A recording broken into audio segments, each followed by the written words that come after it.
Assalamualaikum warahmatullahi wabarakatuh. Alhamdulillahirabbil alamin. Wassalatu wassalamu ala asrofil anbiya'i wal mursalin Sayyidina Muhammad wa ala alihi wa ashabihi ajmain. Amma ba'du.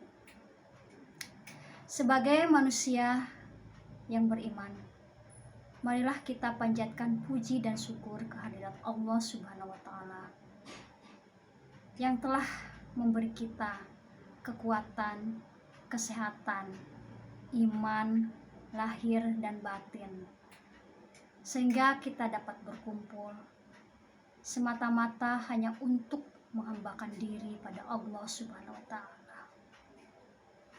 Sholawat dan salam kita haturkan kepada Rasulullah SAW yang telah mengantarkan manusia dari zaman jahiliyah menuju zaman atau peradaban modern penuh dengan kemajuan ilmu pengetahuan dan teknologi seperti sekarang ini. Semoga kita termasuk orang-orang yang taat kepadanya dan mendapat syafaat di akhir kelak. Hadirin yang dirahmati Allah, Islam adalah agama yang sempurna dan mudah.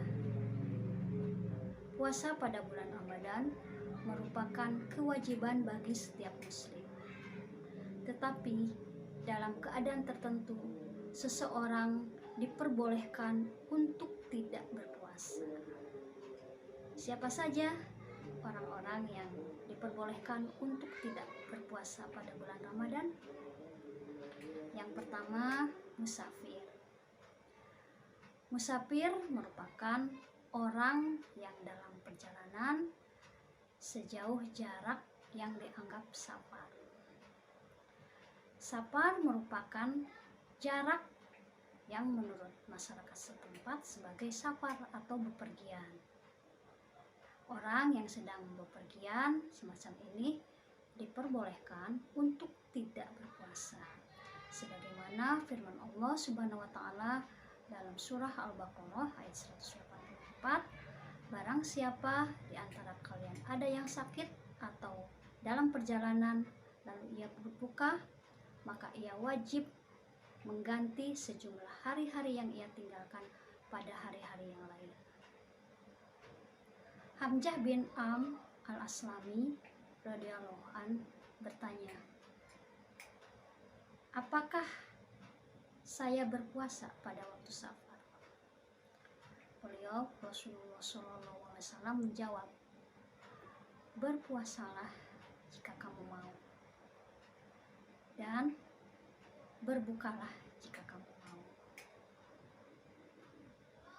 Anas bin Malik radhiyallahu an berkata, saya melakukan safar bersama Rasulullah SAW pada bulan Ramadan. Orang-orang yang berpuasa tidak mencela orang-orang yang tidak berpuasa, dan orang-orang yang tidak berpuasa tidak mencela orang-orang yang berpuasa. Kemudian yang kedua, seseorang yang diperbolehkan untuk tidak berpuasa adalah orang sakit.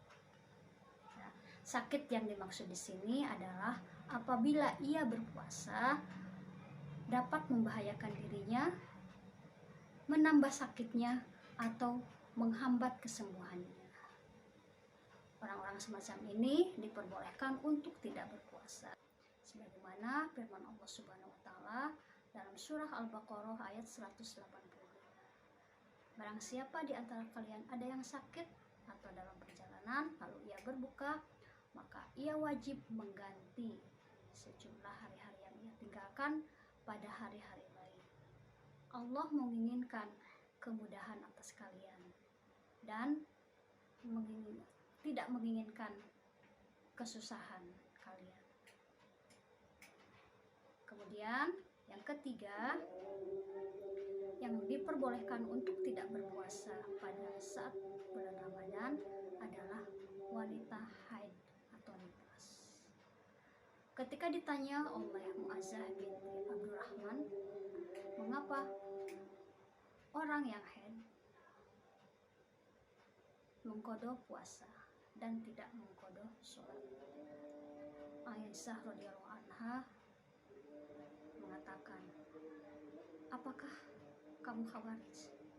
Jadi Khawarij itu adalah orang-orang yang mewajibkan mengqadha sholat. Dahulu kami mengalami haid dan diperintahkan untuk mengqadha puasa dan tidak diperintahkan untuk mengqadha sholat. Dari hadis di atas menunjukkan bahwa orang-orang pada zaman Rasulullah SAW tidak berpuasa. Bahkan ulama mengatakan bahwa puasa pada bulan Ramadan bagi wanita yang haid atau nifas itu adalah haram. Maka bila ia berpuasa maka puasanya tidak sah. Sedangkan untuk ketentuan wanita yang nifas itu ulama mengatakan bahwa hukumnya sama dengan hukum haid.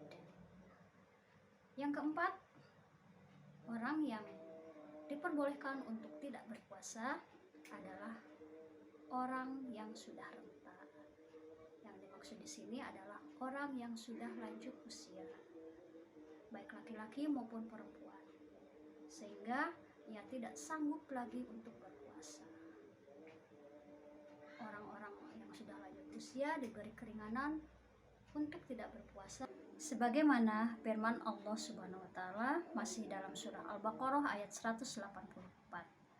Barang siapa di antara kalian ada yang sakit atau dalam perjalanan lalu ia berbuka, maka ia wajib mengganti sejumlah hari-hari yang ditinggalkan pada hari-hari yang lain, dan wajib bagi orang-orang yang berat menjalankannya jika ia berpuasa membayar fidyah, yaitu memberi makan orang miskin. Ibnu Abbas radhiyallahu anha mengatakan yang dimaksud adalah orang yang sudah tua sehingga ia tidak sanggup berpuasa, maka sebagai gantinya ia wajib memberi makan setiap harinya seorang miskin sebanyak setengah sya atau kurang lebih 1,5 kg gandum. Sekianlah kultum yang dapat saya sampaikan pada kesempatan ini. Semoga bermanfaat bagi kita semua. Lebih kurangnya mohon dimaafkan. Yang benar datangnya dari Allah Subhanahu wa taala, sedangkan yang salah datangnya atas pribadi saya sebagai manusia yang tidak luput dari salah, hilaf dan dosa. Akhirul kalam, subhanakallahumma wa bihamdika asyhadu an la ilaha anta astaghfiruka wa atubu ilaik. Wassalamualaikum warahmatullahi wabarakatuh.